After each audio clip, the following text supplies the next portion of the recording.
సంస్థల వారి ఆధ్వర్యంలో 6th నుంచి 10th వరకు ఫౌండేషన్ అన్నది ఎలా ఉండాలి అంటే పిల్లలు చాలామంది వివిధ జిల్లా ముఖ్యాలయాల నుంచి గ్రామీణ ప్రాంతాల నుంచి హైదరాబాద్కు వెళ్ళి అక్కడి ఫౌండేషన్లన్నీ చదువుతున్నారు. కాబట్టి దానివల్ల ఏంటంటే వాళ్ళ కుటుంబాలు డిస్టర్బ్ అవుతున్నాయి, ఖర్చు కూడా పెరుగుతుంది. కాబట్టి రెసిడెన్స్ విద్యా సంస్థల చైర్మన్ మిత్రులు కోటచంద్ర మనం జిల్లా ముఖ్యాలయాల్లోని మిగతా ప్రాంతాల్లో ఈ ఫౌండేషన్ కోర్స్ అనేది ఒకటి ఏర్పాటు చేసింది. సూర్యాపేటలో ఈరోజు దాన్ని ప్రారంభోత్సవం.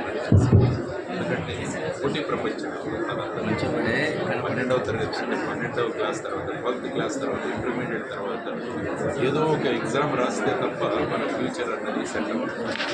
ఇంజనీరింగ్ కావాలంటే జేఈఈ మెయిన్ రాయాలి, జేఈఈ అడ్వాన్స్ రాయాలి, ఎంసెట్ ఎగ్జామ్, అదే డాక్టర్స్ అవ్వాలనుకుంటే నీట్ ఎగ్జామ్, అడ్వకేట్ అవ్వాలంటే గ్లాట్ ఎగ్జామ్ కావాలి, ఎయిర్ ఫోర్స్ ఆర్మీలో నేవీలో జాయిన్ అవ్వాలంటే ఎన్డీఏ ఎగ్జామ్, మంచి సెంట్రల్ యూనివర్సిటీలో వెళ్ళాలంటే సియుఈటీ ఎగ్జామ్ రాయాలి, చార్టెడ్ అకౌంట్స్ అవ్వాలి అంటే సిఏ ఎగ్జామ్ రాయాలి. కాబట్టి ఇంటర్మీడియట్ తర్వాత అన్నీ కూడా ఎగ్జామ్స్తో ముడిపడేవి.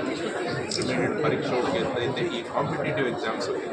కాబట్టి ఈ కాంపిటేటివ్ ఎగ్జామ్స్లో పిల్లలు బాగా అభివృద్ధి చెందాలంటే, మంచి ఫలితాలు చూపించాలంటే మొదటి నుంచే వాళ్ళకు నెమ్మదిగా ఫౌండేషన్ ఇస్తే ఈ కాంపిటీషన్ని, ఈ పోటీని వాళ్ళు తట్టుకుంటారనే ఉద్దేశంతో తర్వాత వాళ్ళు ఉన్న ప్రాంతంలోనే ఇది చేయాలనే ఉద్దేశంతో వారిలో సూర్యాపేటలో ఏర్పాటు చేస్తున్నారు. ఆ సందర్భంగా ఈరోజు లోగో ఆవిష్కరించాం.